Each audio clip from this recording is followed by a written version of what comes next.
That pandemic fucked me up. Anybody else just went crazy during the whole pandemic? Yeah. You know what I mean? I was just online shopping the whole time. Was that, y'all remember that when Amazon took advantage of all of us? We were all in the house going crazy, thinking we was gonna like start a cake business or some shit like that, you know? It's just crazy, you know? I was just buying all kind of shit during the pandemic, you know what I mean? I bought a dog during the pandemic. Anybody else do that? Yeah, just get into a 10 to 15 year commitment for no reason.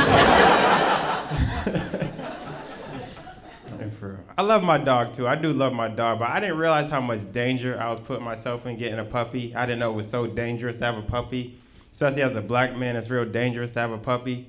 Because I didn't know when you get a puppy that white women just run up on you at all times. They don't ask, they don't say shit. And this is my first dog, so I didn't know what the fuck was going on for like the first 3 months. I was like, did I make it to the NBA? What the hell is going on here? Like, where are these white women coming from? And there's a lot of shit you gotta do when you get a dog that they don't tell you about. Like when I first got my dog, I thought I just had to do dog shit. Like, you know, go for a walk, watch it chase his tail, throw it a frisbee, all the shit you see on TV. But there's other stuff you gotta do when you get a dog. Like you gotta join the dog community. And I hate the fucking dog community. These are the worst people I ever met in my fucking life. There's this one lady in my neighborhood. I refuse to learn this bitch's name. I hate this bitch. Nah, she be like, stop me, ask me like these serious ass white woman dog questions I just don't be ready for. She be asking me how often I walk my dog.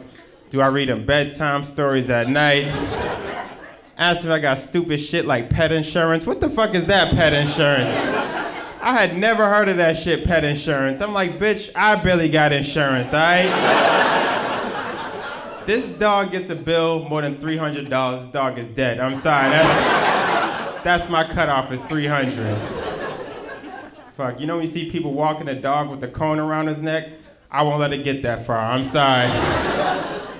The other day we went to the vet, the bill was $298. I said, $3 more, bro, you know what I mean? That kennel was gonna be on Craigslist, fuck that shit. Shit, my dog knows. He knows my firm $300 policy, he fucking knows. I don't play that shit in my house. Nah, cause like we just moved, so like we got like laminate floors now, so like when we first moved, he was like running, sliding all over the fucking house, having a good time. But fucking like one time he ran and he like slid into like the wall real fucking hard. I heard him like, you know that whole thing when they heard this up, he was limping. He saw me look at him, he straightened right up. He's like, I'm good.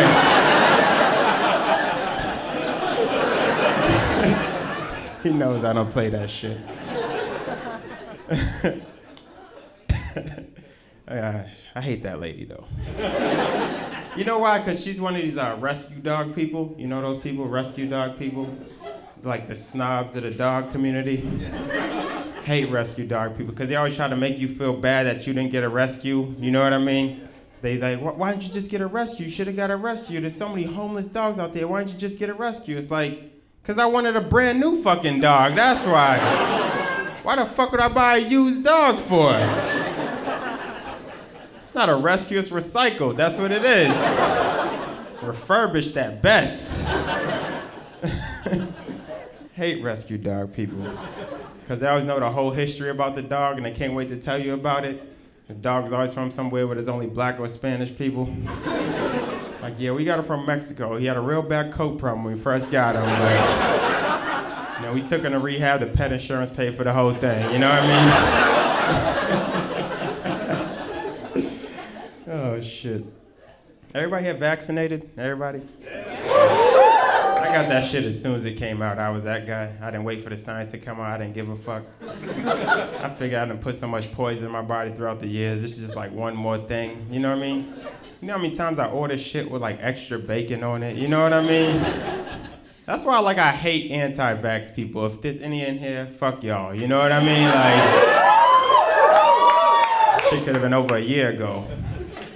Now, I don't really hate y'all, but y'all just say stupid shit, you know what I mean? Like, when they was trying to defend not getting the vaccine, all their argument was the same. All they was like, oh, you don't know what's in it. You don't know what's in it. That's all they said. You don't know what's in it. And then they go eat ass that night. You know what I'm saying? Like, Oh, now you're cautious. Oh, no, man. I spent my whole quarantine on YouTube. I'm that guy. Anybody addicted to YouTube like me? Some people. Nah, I'm super addicted. You know, you just click like one video and just 3 hours of your life is just gone after that. And now you just know so much shit about starfish for no reason. I love you. Yeah, exactly. But my favorite thing to do on YouTube is gonna sound weird. I like watching racist videos on YouTube. That's I'm like a connoisseur of racism. I like to see all the different kinds out there. And an old classic one popped on my YouTube feed. I just had to click recently, like that barbecue Becky lady. Anybody remember that lady? Yeah. Some of y'all do, some of y'all don't. For some of y'all that don't, pretty much these black people throwing a cookout in LA, and this white lady tried to shut it down for no reason. And when I was watching that video, I wasn't even mad she was being racist. I was mad for a whole other reason. I was just mad because I know how hard it is to throw a black cookout, you know what I mean? I've seen my mom throw a black cookout. That's an emotional investment, you know what I mean? We gotta season all our chicken and ribs till 3 o'clock in the morning. Then we gotta wake up early to get a good spot at the park. And your uncle shows up and he forgot the grill. Then we realize we ain't got no cups. So we gotta call that one high, stupid-ass nephew to bring us some cups.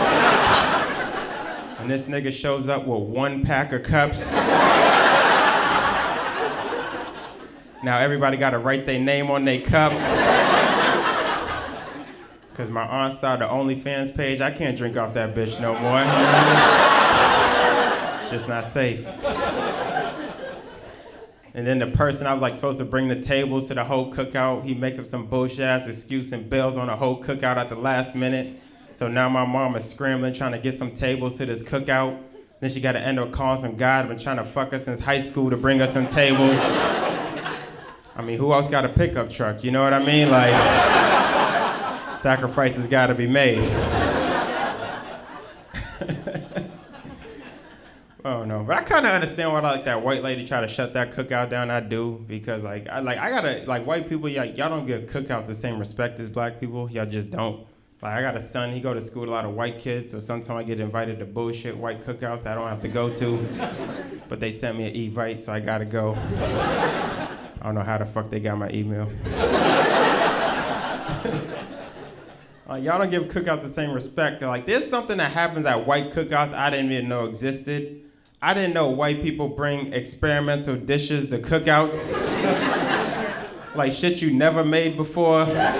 You just give that shit to alive people like that shit is cool. No test groups, no study subjects.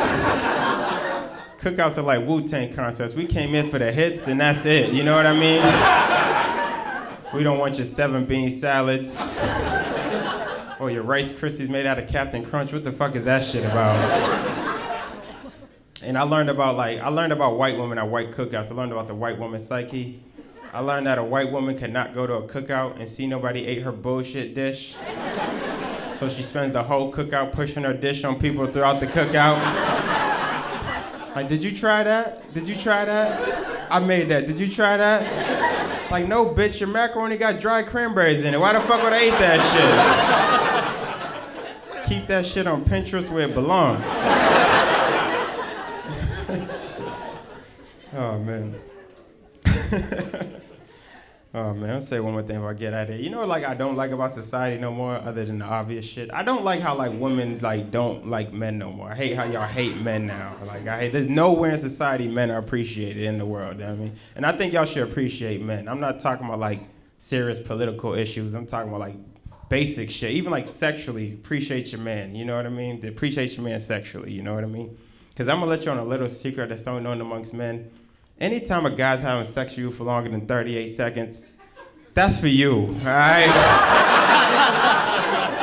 That's not for us. I can finish during a commercial break, you know what I mean? And now in those real commercials, them YouTube commercials, you can skip after 5 seconds, you know what I mean? But I do feel for women sexually, though. I know it's a lot harder for y'all to get pleased sexually. I know every vagina here got its own instruction manual you gotta follow. Can't figure that shit out like IKEA furniture, you know what I mean? I know, and some of the moves that work for one girl don't necessarily work for the next girl. Me, I'm simple. You could like rub my dick with a burnt piece of toast and get me there, you know what I mean? No butter, just all toast, you know what I mean? Thank y'all for laughing. My name's Jason Cordova.